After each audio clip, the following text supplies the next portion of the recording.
Sai tasty and healthy फूडमध्ये सर्वांना माझा नमस्कार। मी आज पंपकिन लॉलीपॉप करत आहे।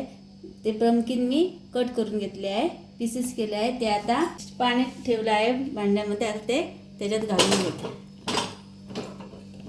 आणि स्टीम करायला ठेवते। त्याचे पीसेस शिजलेले आहे ते मी बारीक मॅश करते। पीसेस मॅश झाले, मी आता ते भांड्यामध्ये काढून घेते।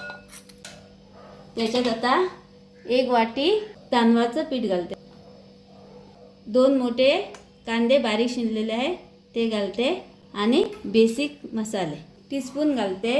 हळद भरून टीस्पून, लाल तिखट हाफ टीस्पून, कोथिंबीर पावडर हाफ टीस्पून, जिरा पावडर आणि 1 फुल टीस्पून गरम मसाला, टेबलस्पून आलं लसूण पेस्ट।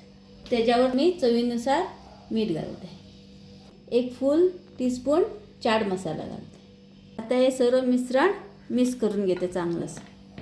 मी त्याच्यात जास्त पाणी घालत नाही, फक्त 4 चमचेच घालते। 1 2 3 4 आणि ओली कोथिंबीर हे घालून परत चांगलंसं मिक्स करून घेते। चांगलं मिक्स केलं आहे बघा।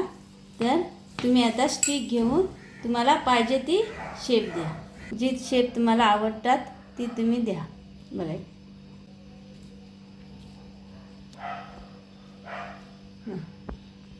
मी याच्यावर कॉर्नफ्लॉवरचं असं पाणी घालते बघा इकडे, आणि हे भाजलेले शेवया आहे ना त्याच्यावर असं लावून घेते। कॉर्नफ्लॉवरचं पाणी लावते मी इकडे। आता येलो कलरचा शेव लावून घेते। तुम्हाला कोणाला शेवया आवडत नाही तर तुम्ही शेव लावू शकतात। गरम झाला आहे, आता मी फ्राय करण्यासाठी तेलात घालते। करताना गॅसची फ्लेम आहे ना ती जरा बारीक करूनच फ्राय करा। Sai tasty and healthy food चॅनलला सबस्क्राईब करा, लाईक करा आणि शेअर करा।